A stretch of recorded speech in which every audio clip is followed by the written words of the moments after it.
Hello दोस्तों मैं आप सभी का अपने YouTube चैनल में स्वागत करता हूं। आज की इस वीडियो में हम पॉलिटिकल साइंस राजनीतिक शास्त्र का एक बहुत ही महत्वपूर्ण टॉपिक जो कि है state and it's essential element, ये हम डिस्कस करेंगे। मेरे दोस्तों, मैंने सोशियोलॉजी के रिगार्डिंग ये बहुत सारी वीडियोस बनाई हैं। तो ये जो टॉपिक स्टेट है, ये सोशियोलॉजी में आने वाले टॉपिक पॉलिटिकल इंस्टीट्यूशन का भी एक पार्ट है। तो अगर आप सोशियोलॉजी के स्टूडेंट हो और आप मेरी वीडियो देख लेते हो तो आपको ये वीडियो तब भी हेल्पफुल होगी। तो आइए वीडियो की शुरुआत करते हैं। सबसे पहले इंट्रोडक्शन के साथ मैं वीडियो को शुरू करूंगा। मेरे दोस्तों, आपसे रिक्वेस्ट रहेगी कि प्लीज़ वीडियो को लाइक ज़रूर कर दिया करें। आप मेरी वीडियोस को लाइक नहीं करते हैं। अगर आपको वीडियो अच्छी लगती है तो प्लीज़ नीचे आकर जो थंब का निशान बना होता है, अप थंब, लाइक का निशान जो होता है, उसे ज़रूर प्रेस करें। और अगर चैनल में नए होते हो तो चैनल को सब्सक्राइब जरूर कर लिया करो। लाल से बटन के ऊपर क्लिक कर कर वेल नोटिफिकेशन के ऊपर ऑल में जाकर क्लिक कर कर। तो आइए सबसे पहले हम इंट्रोड्यूस करते हैं टॉपिक को।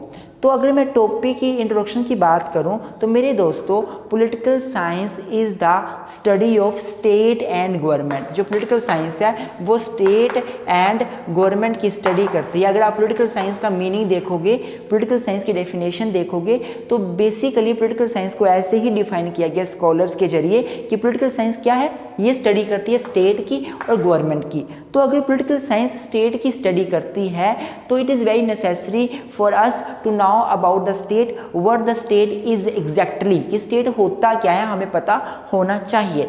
तो मेरे दोस्तों, अगर मैं स्टेट की बात करूं तो state is the largest of human association. क्या है? हमारे इंसानों का सबसे बड़ा एसोसिएशन स्टेट ही तो है।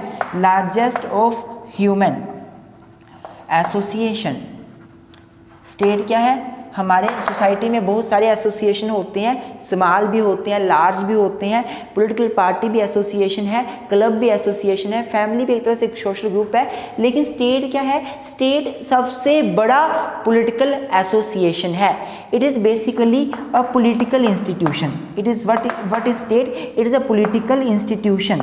It is largest political institution. It is largest political institution which consists the human beings, which consists the human being, जो कि ह्यूमन बींग को कंसिस्ट करता है। State is a political institution, largest political institution which consist the human beings.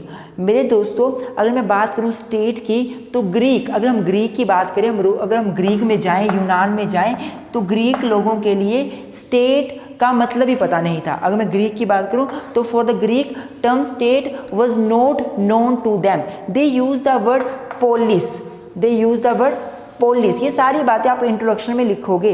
अगर हम Greek की बात करें तो ग्रीक के लोग जो थे वो स्टेट टर्म यूज़ नहीं करते थे। दे यूज द टर्म पोलिस, और इसका मतलब होता था सिटी स्टेट। क्या मतलब होता था? City state.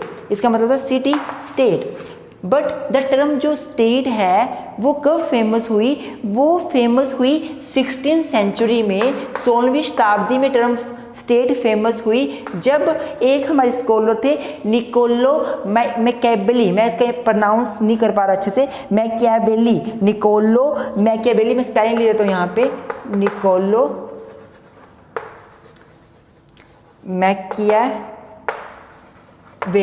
निकोलो मैकियावेली जो थे, इन्होंने क्या किया? ये इटालियन स्कॉलर थे। कहाँ के थे? इटली के इटालियन स्कॉलर थे। इन्होंने क्या किया? इन्होंने एक बुक लिखी, बुक का नाम था द प्रिंस।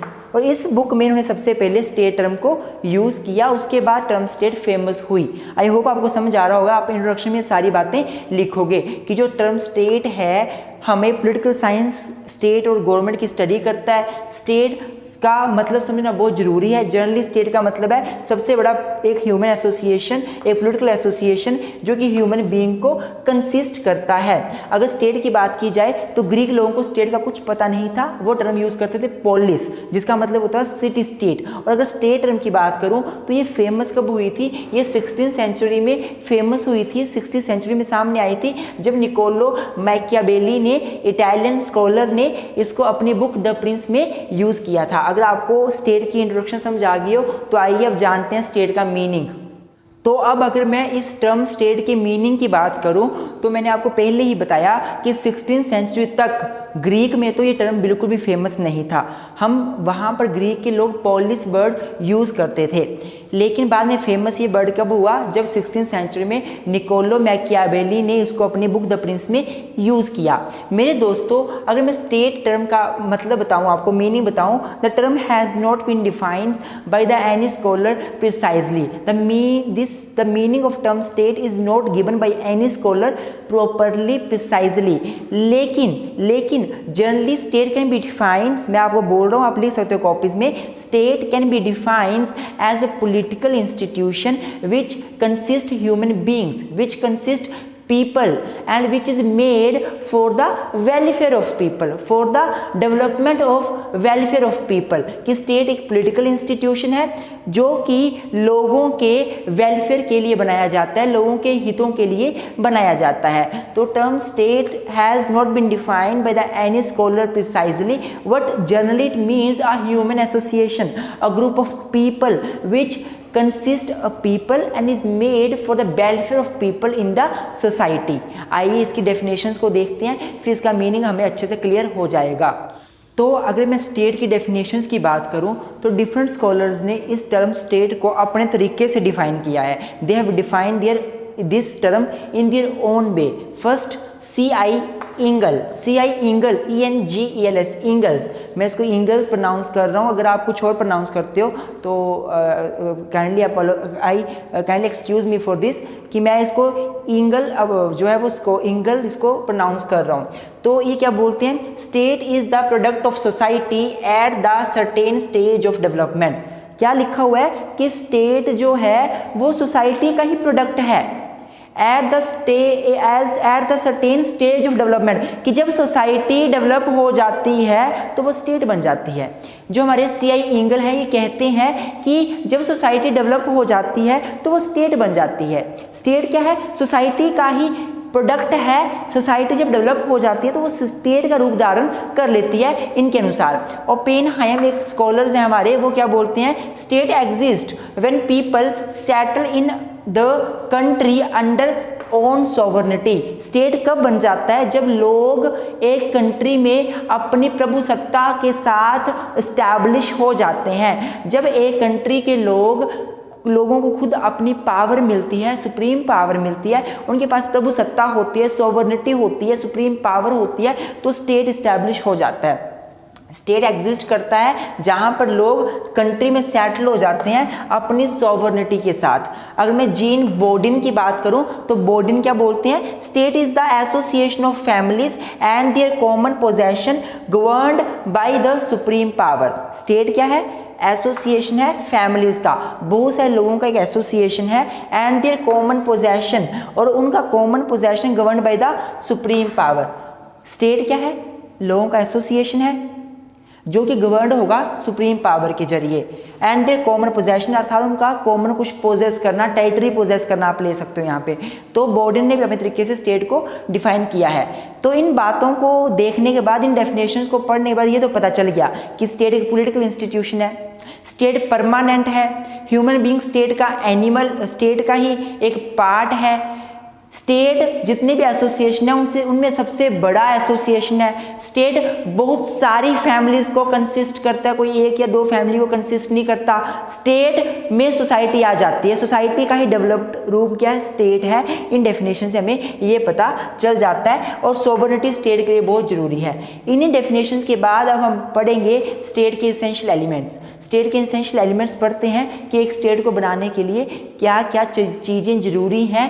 स्टेट का मतलब यहाँ पे क्या है, पॉलिटिकल साइंस में जो मैं स्टेट वर्ड यूज़ कर रहा हूँ उसका मतलब क्या हिमाचल प्रदेश स्टेट से है, जम्मू कश्मीर स्टेट से है, उत्तराखंड स्टेट से या नहीं। तो ये हम तब समझ पाएंगे जब हमें स्टेट के 4 एलिमेंट्स पता हों। तो आइए डिस्कस करते हैं स्टेट के 4 इसेंशियल एलिमेंट्स। अब अगर मैं इसेंशियल एलिमेंट्स ऑफ स्टेट की बात करूं, एक स्टेट को बनाने के लिए क्या क्या चीज़ें जरूरी चाहिए, तो मेरे दोस्तों हमारे पास 4 एक ऐसे एलिमेंट्स हैं जो स्टेट को बनाने के लिए बहुत ही अनिवार्य हैं, बहुत ही ज़रूरी हैं। तो स्टेट कैसे बनता है, सबसे पहला जो इसेंशियल एलिमेंट है स्टेट को बनाने के लिए चाहिए हमें, वो है पॉपुलेशन, वो है ह्यूमन बीइंग। स्टेट क्या है? लोगों का समूह है। तो सबसे पहले हमें पॉपुलेशन चाहिए, हमें लोग चाहिए, जनसंख्या चाहिए। तो जनसंख्या जो है वो पहला इसेंशियल एलिमेंट है स्टेट को बनाने के लिए। दूसरा, जब जनसंख्या हमारे पास है तो हमें एक टेरिटरी चाहिए जिसके ऊपर जनसंख्या रहेगी, जिसके ऊपर लोग रहेंगे। तो ये दोनों एलिमेंट देखे जाएं तो एक तरह से फिजिकल एलिमेंट है। कैसे एलिमेंट है? Physical elements. ये एक तरह से फिजिकल एलिमेंट्स है स्टेट के। तो स्टेट को बनाने के लिए सबसे पहले हमें पॉपुलेशन चाहिए। पॉपुलेशन के बाद वो पॉपुलेशन जिस टेरिटरी के ऊपर रहे उस टेरिटरी का भी हमारे नाम पे होना चाहिए, वो टेरिटरी हमारी होनी चाहिए। तीसरा जो इसेंशियल एलिमेंट है स्टेट को बनाने के लिए वो है गवर्नमेंट। वो क्या है? गवर्नमेंट। कि हमारे पास गवर्नमेंट भी होनी चाहिए, हमारे पास सरकार भी होनी चाहिए। सरकार होगी तभी स्टेट बनेगा। और फोर्थ एलिमेंट क्या है? फोर्थ एलिमेंट है हमारे पास स्टेट को बनाने के लिए अनिवार्य सोवरेनिटी। सोवरेनिटी का मतलब क्या होता है? प्रभुसत्ता। क्या मतलब होता है? प्रभुसत्ता। तो ये दोनों जो एलिमेंट है लास्ट वाले, ये एक तरह से पॉलिटिकल एलिमेंट है। कैसे एलिमेंट है? Political element. Political elements. तो मेरे दोस्तों ये 4 इसेंशियल एलिमेंट्स हैं जो कि पेपर में आप डायग्राम भी बनाकर आओगे। बड़े ही इसेंशियल एलिमेंट्स हैं। अगर ये 4 एलिमेंट प्रेजेंट नहीं है तो स्टेट नहीं बन सकता। मान लो कहीं पे पॉपुलेशन भी है, टेरिटरी भी है, गवर्नमेंट भी उनकी अपनी है, पर सोवरेनिटी उनके पास नहीं है, तो वो स्टेट नहीं माना जाएगा। वैसे ही अगर एक भी एलिमेंट मिस हो जाता है तो वो स्टेट नहीं बनेगा। मैं आपको 1-2 एग्जांपल देता हूँ, फिर आपको अच्छे से समझ आ जाएगा। देखिए, मान लो इंडिया 1947 से पहले, इंडिया 1947 से पहले क्या था? इंडियन टेरिटरी भी थी अपनी, इंडिया के लोग भी थे अपने, पॉपुलेशन भी थी। इंडिया में गवर्नमेंटें भी बनी हुई थी, प्रोविंसेस गवर्नमेंट थी, मद्रास, बॉम्बे, इन स्थानों पे गवर्नमेंट्स भी थी कहीं ना कहीं अपनी। सेंट्रल गवर्नमेंट नहीं थी पर प्रोविंसेस की गवर्नमेंट थी। लेकिन मेरे दोस्तों इंडिया के पास सोवरेनिटी नहीं थी। सोवरेनिटी का मतलब होता है सुप्रीम पावर। जब एक कंट्री अपने कंट्री के मैटर्स को खुद डील कर सके, एक कंट्री अपने कंट्री के अंदर क्या होगा ये खुद डिसाइड कर सके, सुप्रीम पावर उसके पास होगी, तो वो सोवरेनिटी होती है आपकी। तो इंडिया के पास सोवरेनिटी नहीं थी, क्योंकि इंडिया के जितने मैटर्स थे उनको रेगुलेट करने वाली कौन थी? वो थी ब्रिटिश गवर्नमेंट। वो थी हमारे पास, अंग्रेजी शासन था हमारे ऊपर। तो इंडिया के पास ये नहीं था। तो 1947 से पहले हमारा इंडिया एक स्टेट नहीं था। अगर हम इसको देखें, इंडिया हमारा स्टेट नहीं था।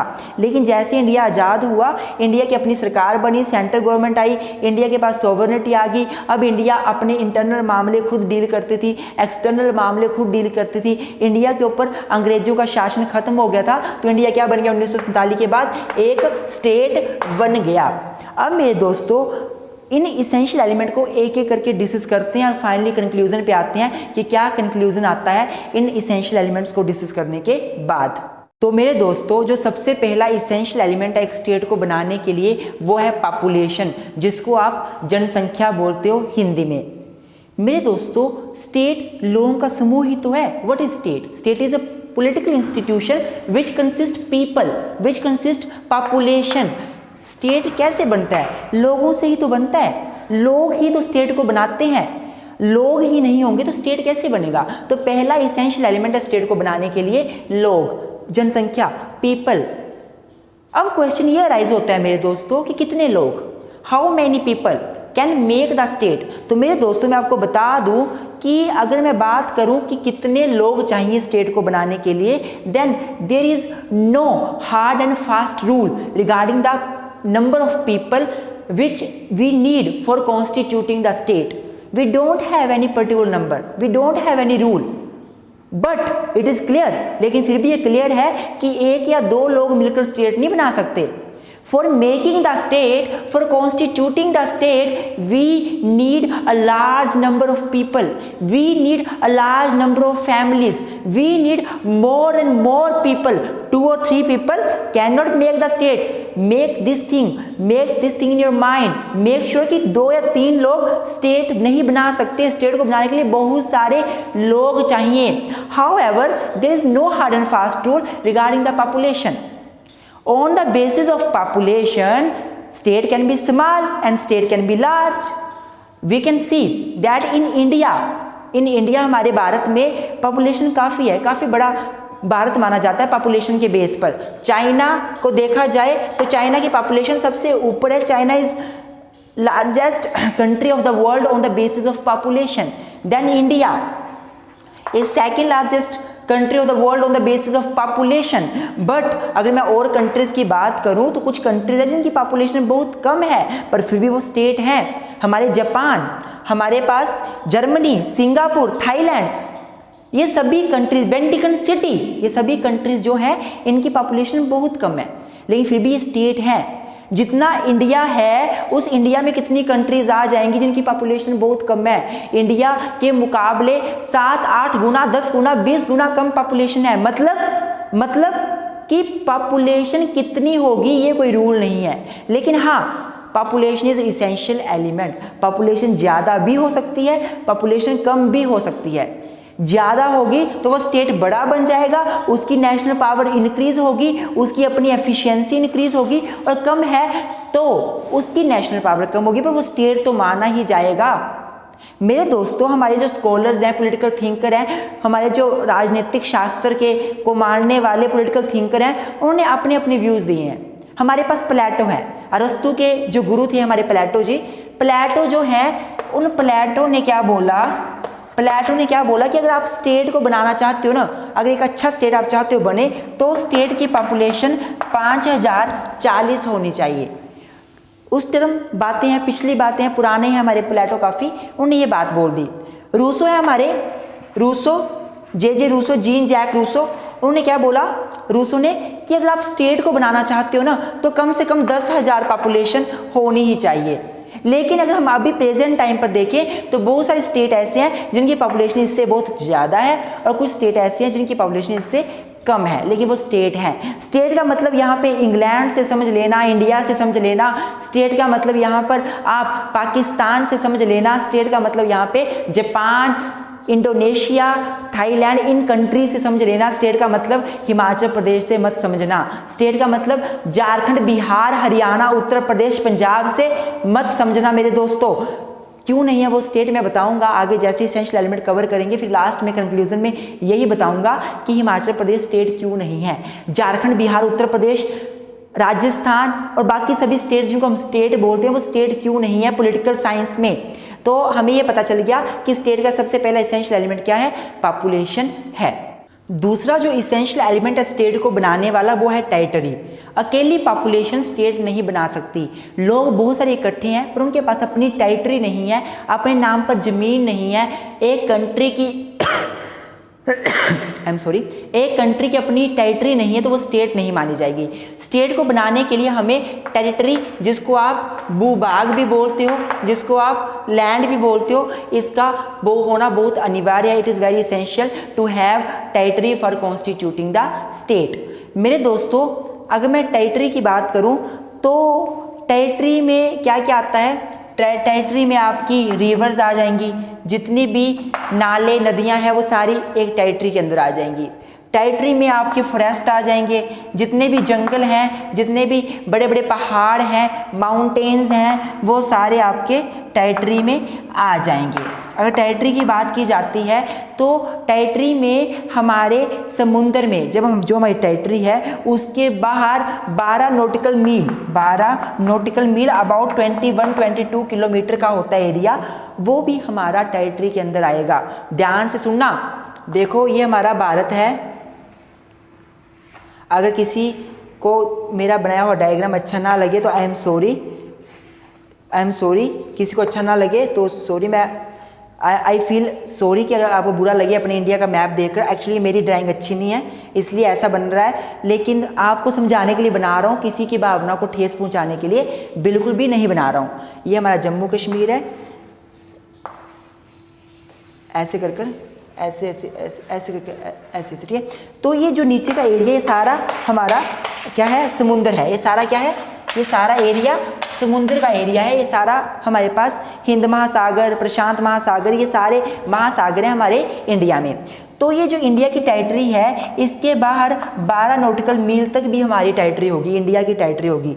12 नॉटिकल मील मतलब अबाउट 22 किलोमीटर, अबाउट 21-22 किलोमीटर तक का एरिया जो है वो इंडिया का ही माना जाएगा। उसके बाद फिर अगला जो एरिया होगा वो होगा हमारा हाई सीज, वो इंडिया का नहीं होता, वो किसी की इसके ऊपर जुरिडिक्शन नहीं होती। पर इंडिया की टेरिटरी के बाहर 12 नॉटिकल माइल अर्थात 21-22 किलोमीटर तक का एरिया हमारे इंडिया का एरिया माना जाएगा। ये भी इंडिया की टेरिटरी के अंदर ही आएगा। तो मेरे दोस्तों, टेरिटरी बहुत इसेंशियल एलिमेंट है एक स्टेट को बनाने के लिए। कंट्री तभी बनेगी, स्टेट तभी बनेगा जब उसके पास टेरिटरी होगी। अब टेरिटरी के बेस पर टेरिटरी कितनी होनी चाहिए, कितनी टेरिटरी होनी चाहिए, कितना प्रॉपर एरिया होना चाहिए, तो there is no hard and fast rule कि कितनी टेरिटरी होनी चाहिए। Territory can be very large, territory can be small. अब आप देखिए, you can take the example of Russia, आप रूस का एग्जाम्पल ले सकते हो। रशिया जो है वो सबसे बड़ी टेरिटरी वाला देश है, जिसकी टेरिटरी बहुत बड़ी है। लेकिन अगर आप बात करते हो वेटिकन सिटी की, तो उसकी टेरिटरी बहुत कम है। तो टेरिटरी कितनी होनी चाहिए, ऐसा कोई रूल नहीं है कि इतने वर्ग किलोमीटर में फैला हो, ऐसा कोई रूल नहीं है। टेरिटरी ज़्यादा भी हो सकती है, टेरिटरी कम भी हो सकती है। If the territory of a country is more and more, then that would provide the country more protection, more national power, more natural resources, more things. But if territory is small, then that country would not be so powerful because territory के अंदर ही तो आपके minerals निकलेंगे, आपके पहाड़ नदियाँ होंगी, उससे आपके डैम बनेंगे, बिजली बनेगी। तो टेरिटरी होगी तभी तो ये सारी चीज़ें होंगी। तो जितनी टेरिटरी लंबी होगी उतनी नेशनल पावर स्ट्रॉन्ग होगी, जितनी टेरिटरी छोटी होगी कंट्री वीक मानी जाएगी। तो दूसरा इसेंशियल एलिमेंट आई होप आपको समझ आ गया होगा। मेरे दोस्तों, तीसरा जो इसेंशियल एलिमेंट है स्टेट को बनाने के लिए वो है गवर्नमेंट, जिसको हम सरकार बोलते हैं। अगर गवर्नमेंट नहीं होगी तो स्टेट नहीं बन सकता। Government is very very essential element of a state. मेरे दोस्तों, व्हाट इज़ गवर्नमेंट? गवर्नमेंट क्या होती है? तो गवर्नमेंट भी एक पॉलिटिकल इंस्टीट्यूशन है, राजनीतिक इंस्टीट्यूशन है, through which the will of state is formulated. Will of state is expressed. Government एक पॉलिटिकल इंस्टीट्यूशन है जिसके माध्यम से एक स्टेट, एक कंट्री की विल को एक्सप्रेस किया जाता है। What does it mean? मैं आपको अच्छे से बताऊंगा। What does it mean? It mean government is the agency of the state. Government is the working agency, you can write working, काम करने वाली agency, working agency of the state. State के behalf में काम करने वाला कौन है? गवर्नमेंट ही तो है। गवर्नमेंट ही तो काम करती है, स्टेट कैसे काम करेगा? इंडिया कैसे काम करेगा? अफगानिस्तान, इंग्लैंड, अमेरिका, ये जो टर्म मैं बोल रहा हूँ, ये स्टेट, ये सारे एब्स्ट्रैक्ट टर्म्स हैं, ये खुद कैसे काम करेंगे? काम करने वाला कौन है? तो वो गवर्नमेंट है। गवर्नमेंट में बैठे लोग हैं, कैबिनेट है, पार्लियामेंट है, एग्जीक्यूटिव है, लेजिस्लेटिव है, जुडिशरी है। काम करने वाले गवर्नमेंट है, पर नाम किसका चलता है? स्टेट का। नाम किसका चलता है? स्टेट का। अगर आज इंडिया ने हमारी फॉरेन कंट्री रशिया के साथ कोई रिलेशन बना लिए, एग्रीमेंट साइन कर लिया, तो हम बोलेंगे India signed agreement with Russia. India signed with Russia. क्या इंडिया खुद साइन करने गया? नो। साइन करने कौन गया एग्रीमेंट को? गवर्नमेंट में बैठे हुए लोग, हमारे कैबिनेट, हमारे मंत्री, हमारे नेता लोग, उन्होंने तो साइन किया। तो गवर्नमेंट क्या करती है एक्चुअली? गवर्नमेंट स्टेट क्या चाहता है, उसकी विल क्या है, उसकी इच्छा क्या है, उसको बताती है। स्टेट का नाम लेकर आगे काम करती है। स्टेट की एक वर्किंग एजेंसी है गवर्नमेंट हमारे पास। आई होप आपको समझ आ रहा होगा व्हाट इज गवर्नमेंट। तो government is also a very essential element. अगर मैं गवर्नमेंट की बात करूं तो government has 3 main organ. 3 organ है गवर्नमेंट के। सबसे पहला है लेजिस्लेचर, जो सबसे पहला ऑर्गन है गवर्नमेंट का वो है विधायिका, लेजिस्लेचर। दूसरा जो ऑर्गन है गवर्नमेंट का वो है एग्जीक्यूटिव, कार्यपालिका। और तीसरा जो ऑर्गन है गवर्नमेंट का वो है जुडिशरी। जुडिशरी क्या होती है? हमारी जुडिशरी होती है हमारी न्यायपालिका। तो गवर्नमेंट अपनी 3 ऑर्गन के माध्यम से काम करती है। गवर्नमेंट के 3 ऑर्गन है जो काम करते हैं। लेजिस्लेचर क्या करती है, मेक लॉ। लेजिस्लेचर क्या करती है, लॉ बनाती है, लॉ मेकिंग काम। कानून जितने भी बनाए जाते हैं वो लेजिस्लेचर बनाती है। लॉ बनाने का काम कौन करती है, लेजिस्लेचर बनाती है। लोगों के लिए कानून बनाए जाते हैं, पार्लियामेंट लॉ बनाती है। लोकसभा, राज्यसभा, प्रेसिडेंट, ये सारे इसमें आ जाते हैं।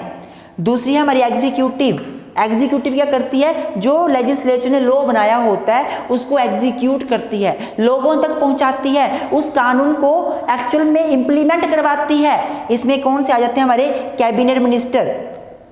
एक लॉ बन गया वुमेन के लिए, डोमेस्टिक वायलेंस एक्ट 2005, लॉ तो बन गया। अब उस लॉ को आगे इंप्लीमेंट कौन करेगा, एग्जीक्यूटिव। जो वुमेन एम्पावरमेंट सोशल मिनिस्ट्री जो है हमारी, उसके पास ये बिल जाएगा, एक्ट जाएगा, और वो अपनी साइड पे एक्ट को डालेगी, लोगों तक एक्ट पहुंचाएगी कि भाई वुमेन के लिए लॉ बन गया है। वैसे ही लेबर के लिए लॉ बना, मैटरनिटी बेनिफिट एक्ट बन गया मान लो, या कोई भी लेबर के लिए लेजिस्लेशन बन गया, फैक्ट्री एक्ट बन गया, कुछ भी बन गया, लॉ बना। अब उसको आगे लोगों तक कौन पहुंचाएगा, हमारे कैबिनेट मिनिस्टर्स, जो लेबर मिनिस्टर्स होंगे, जो लेबर डिपार्टमेंट में काम कर रहे मिनिस्टर हैं, वो लोगों तक पहुंचाएंगे।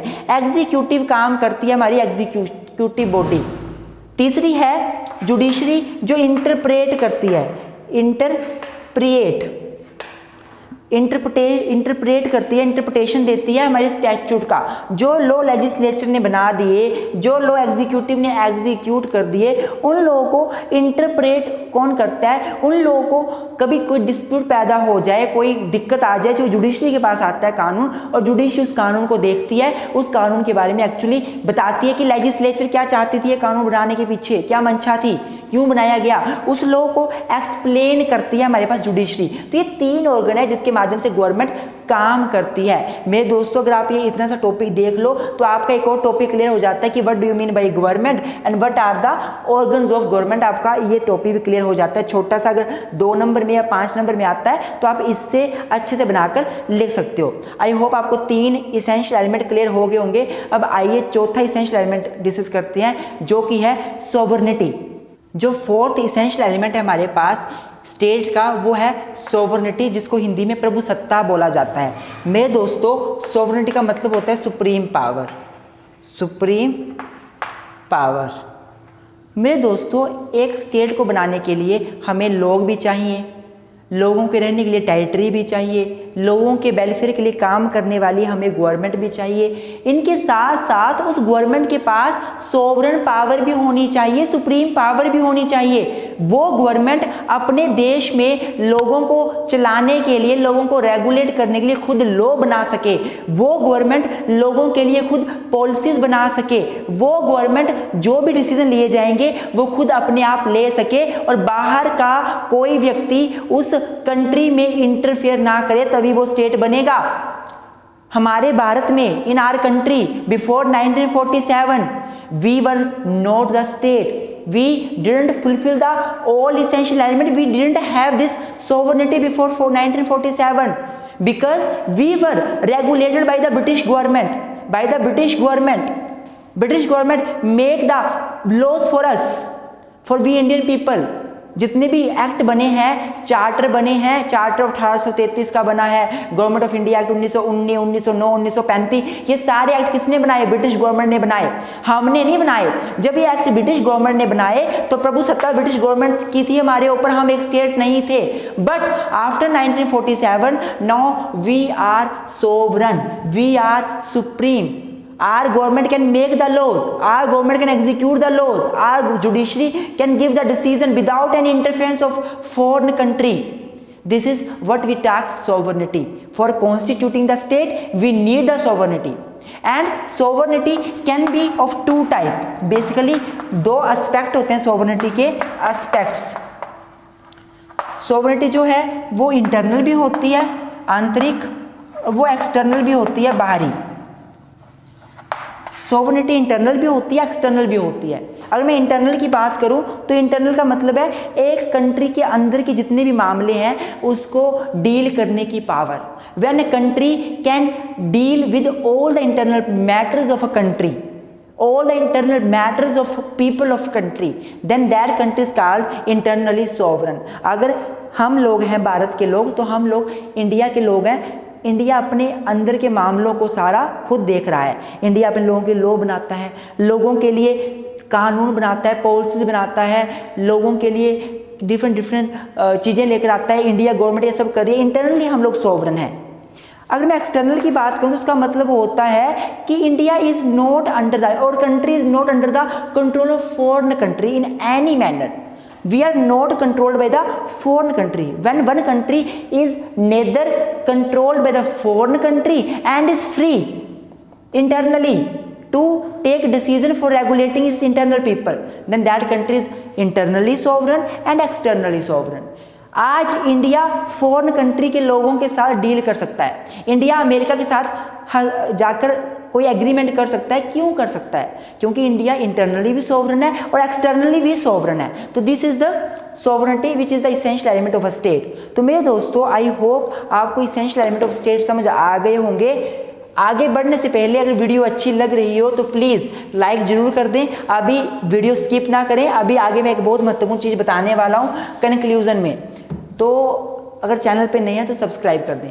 अब लास्ट में कंक्लूजन पे आता हूँ। वैसे मैं कभी वीडियो का कंक्लूजन बनाता नहीं हूँ, लेकिन फिर भी एग्जाम में आपने कंक्लूजन लिखकर आना ही आना है। जो पीछे मैंने बताया होता है वो सारा इकट्ठा करके आप कंक्लूजन में लिख सकते हो। लेकिन यहाँ पे मैं कंक्लूजन बताने लगा हूँ कि अगर हमने 4 इसेंशियल एलिमेंट पढ़ लिए तो इससे हमें ये पता चल जाता है, after studying all the essential elements we came to know that Himachal Pradesh, Haryana, Jharkhand, Jammu and Kashmir, Bihar and Uttar Pradesh and Rajasthan, ये सारे जो हम जिनको स्टेट बोलते हैं, these are not state actually, these are not state in according to political science. Because state के लिए हमें 4 इसेंशियल एलिमेंट चाहिए। सबसे पहला हमारा है population, then government, then territory, then sovereignty.